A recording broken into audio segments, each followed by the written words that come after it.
Name Edmund Yakani, Executive Director of CEPO. I would like to take this opportunity to appreciate the positive meeting between His Excellency President and His Excellency Special Envoy of Norway to the Republic of South Sudan. We are aware that Norway is a traditional friend of South Sudan since the struggle, and they still stand with us in the face of the development. And as we have a political mess, still the people and the government of Norway stand with us in encouraging us at the level of leadership to take genuine decision for successful political transition of our situation from violence to peace. We are aware that the only viable option on the table for successful political transition from violence to peace is the conduct of peaceful, inclusive, credible, and democratic elections where all individuals with political aspiration of standing to be elected as the leaders of the people or as a servant of the people will be given equal playing field without any form of restriction. And we are aware that the country is dragging its feet in implementing an agreement for creating a good enough condition for the conduct of the election as scheduled for December 2026. And recently, we have heard from influential leaders in the government pronouncing the government commitment to ensure that election is held as scheduled for December 2026. And we are aware that the context that we are in now require a very robust political commitment to create a good enough condition for the conduct of the elections. As a civil society leader, we like to take this opportunity within the phase of all the efforts exhausted by all our friends, regional actors for South Sudanese to take decision for genuine political transition of the country. We would like to inform our leaders that we are aware that some of you are still in making of creating a violent situation as an instrument for accessing power or as an instrument of retaining power. As a civil society leader, we have said multiple times, enough is enough for violence. We need peace. Citizens are aware of your actions. Some of you who tend to use violence as the best way of resolving political differences. And at multiple events, citizens have called for you to take political responsibility of having a dialogue. We would like to take this opportunity to communicate to you as our political leaders in your different political establishments or parties or grouping that are aspiring to take a political responsibility for administering public affairs.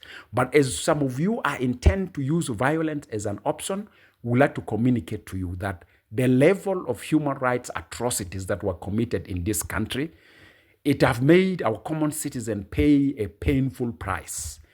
And the way of you want to continue escalating violence in the country, and the way how you want to use armed struggle as an instrument of democratic transfer of power, which is not peaceful or honorable transfer of power, we would like to communicate to you openly and sincerely that whatever cost we will pay for this call we are making, we are ready to pay. We would like to alert you, our leaders. Moment has come for us to start raising our voice loudly and our advocacy loudly and our lobby effectively. We will call for an open international criminal court action on the situation we have in South Sudan if we fail to create a good enough condition for the conduct of the election as scheduled for December 2026. We will campaign for ICC, though we are not a member state of ICC, for ICC to have an eye on South Sudan, and an open invitation will be extended to ICC. And this is mainly aiming at displaying those of you who intend to use violence as an instrument for power transfer. Time has come, let's use elections. Based on this, I would like to appeal to the leadership of the country that please undertake genuine political decisions on the following. 1, create a political dialogue that is inclusive for generating national consensus, for deciding the pathway for the conduct of the election. Ensure that security and defense sectors are disconnected from politics, and the professionals in this field who are South Sudanese are given the chance to set up what is called conducive or reasonable creation of a security and defense sector that will aid conduct of election. Number 3, ensure transitional justice process is rolled out without any precondition and without politicizing the transitional justice. Number 4, ensure there's an open and restrictive civic and political space in the country. Number 5, please dedicate all national revenues for the support of political process for transitioning our country from violence to peace. These are quests that we want to see you deliver before the commemoration of our next Independence Day on the 9th of July 2025.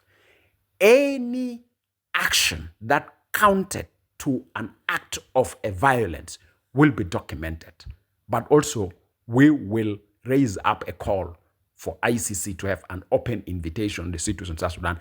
And this is specifically geared towards those individuals who tend to use violence as an approach of mitigating political differences in the country.